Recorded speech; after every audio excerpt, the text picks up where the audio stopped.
through it here, and he's behind 0-1. In my opinion, one of the toughest pitches in the game to square up. Just a heavy sinker with good downward action. Right there, and it's quickly 0-2 now.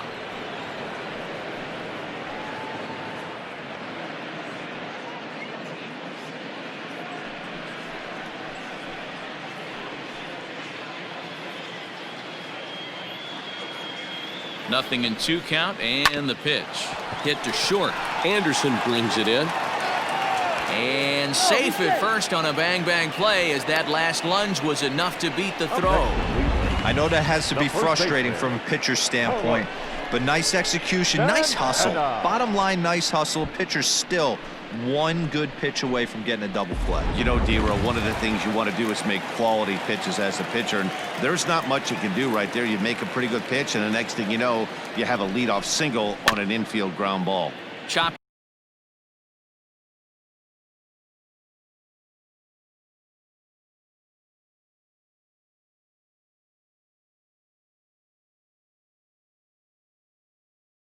To third, tough to get to Morgan at the bag.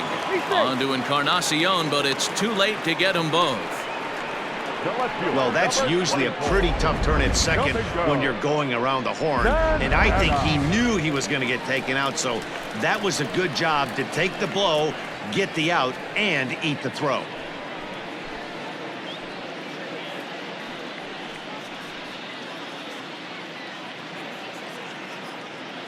From the stretch, Domingo Santana comes on with 1 gone here as he looks at a called strike 1.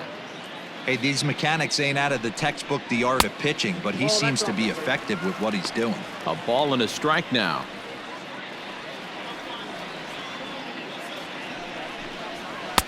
And he pumps the fastball by him here. 1-2 now. Hey, now he's got me confused up here. This is a known sinker baller out on the mound trying to roll a double play, and he throws him a 4-seamer.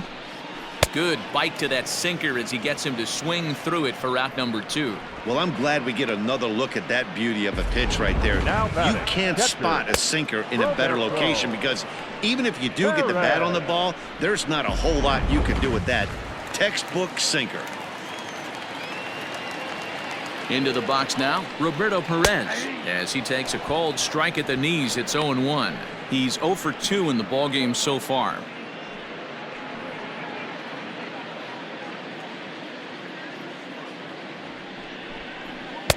That misses wide. 1 ball and 1 strike.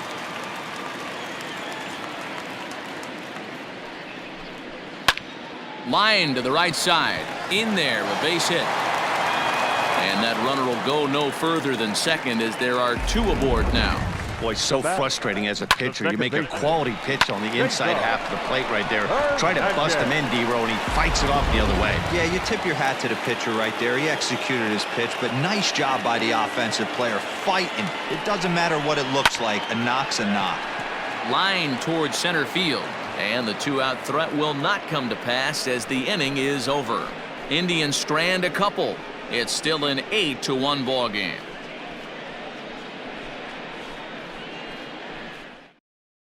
Nick Whitgren comes on to pitch now, hoping for better results than the other arms that they've run out there in this one.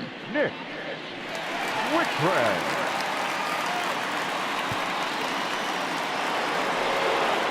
Stepping in and ready for another shot, Yoan Moncada. He's 2 for 4 in the ball game. Yoan Moncada.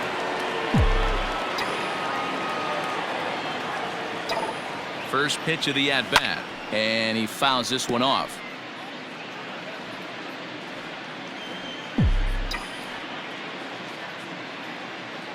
Set to deliver the 0-1. And he'll look at a fastball just off the black, and it's even at 1. And he lays off this one down and in for ball 2. The 2-1 home.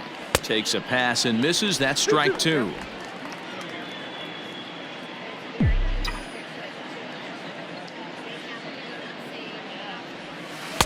Full count. 3-2. Tim Anderson is on deck.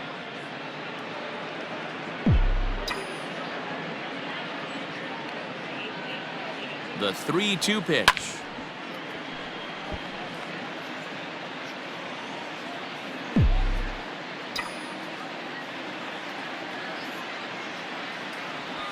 And this pitch misses here. It's ball 4, and they've got a leadoff base runner aboard to start the 9th. Well, the reason power hitters generally draw more walks than other guys is exactly what we saw right there.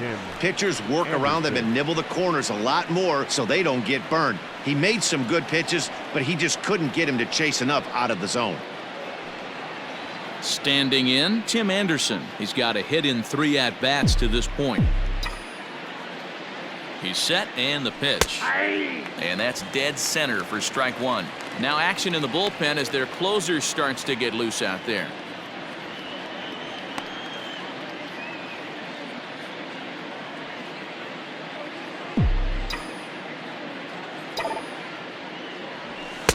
Fastball called for strike 2. A runner at first with no outs here. And they'll just waste one there. 1-2. He wasn't even close to swinging right there. That was a stone-cold take.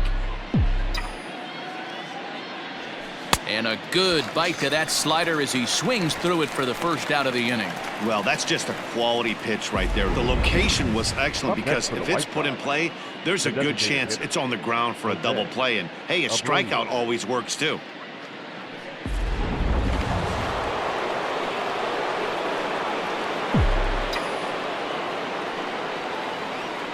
So now to the plate, Jose Abreu.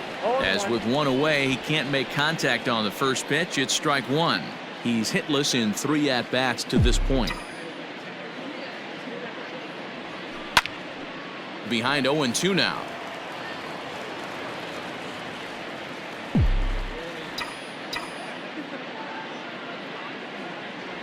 Swing and a miss on the changeup, and there are 2 gone. Yeah, as they say, there's a hole in his swing in that location, so a good job there of exploiting that. That can be real hard for some guys to overcome when teams start figuring out what locations you just can't handle.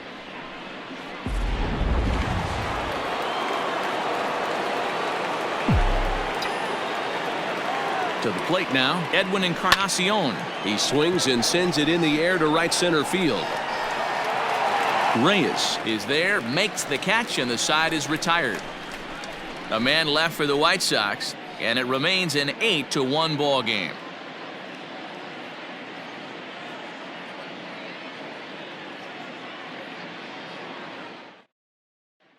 Now at the plate, Oscar Mercado starting things for his side in the 9th as they face the improbable odds of trying to come back in this one.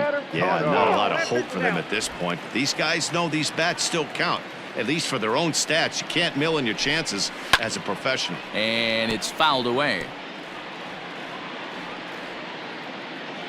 The 1-1. Fouled off.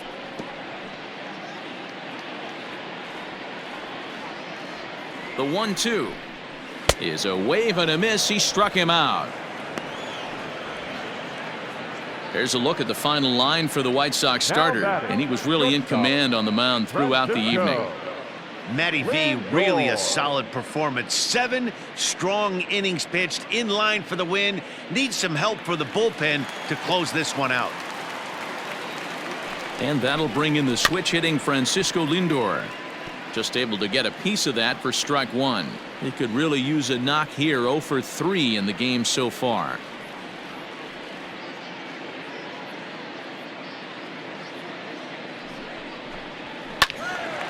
Behind 0-2 now.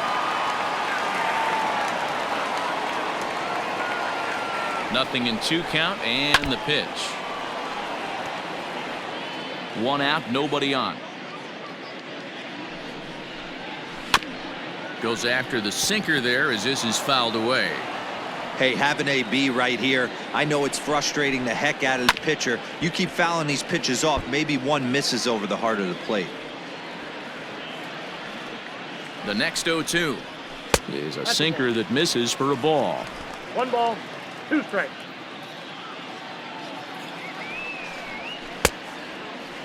Started to chase there. They'll appeal it down to third, and no swing. It's ball 2.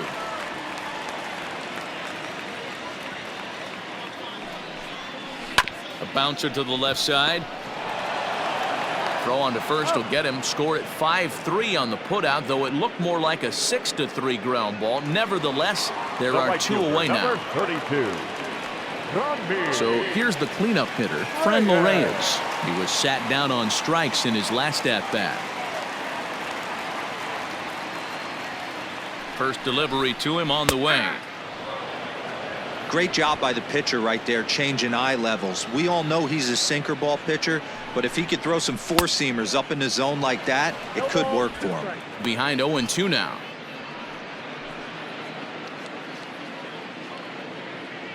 Last strike now for Cleveland. Nope. And he'll try to get him to chase the fastball there, but he lays off. 1-2. Great take right there, but the last thing you want to do is be called out on strikes to end the game. Has them down to their final strike. Here it comes.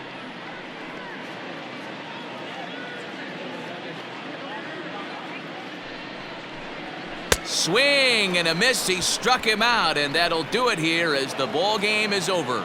Well, just another day at the office for these guys. That stretches their winning streak to 5, and they're playing well in all 3 phases of the game. Pitching, fielding, and hitting. Who knows how long this will last? 8-1 is the final tonight. The Chicago White Sox jumped out to an early lead in the first and never looked back. Ronaldo Lopez earns his first win of the season as he finishes 7 innings with only 2 hits allowed. So that's a wrap for us here tonight. For my partners in the booth, Mark DeRosa and Dan Plesac and Heidi Watney on the field, this is Matt Vasgersian. You've been watching MLB Network. Have a good night, everybody.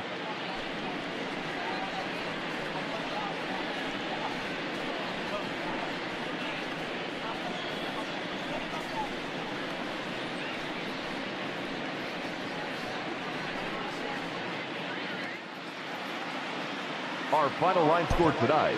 First for the victorious White Sox, 8 runs, 10 hits, no errors. They left 8 men on base. For Cleveland, 1 run, 4 hits, no errors. They left 3 men on base. Time of the ball game, 3 hours and 20 minutes. Thank you for joining us here this evening. We remind you to please drive home safely.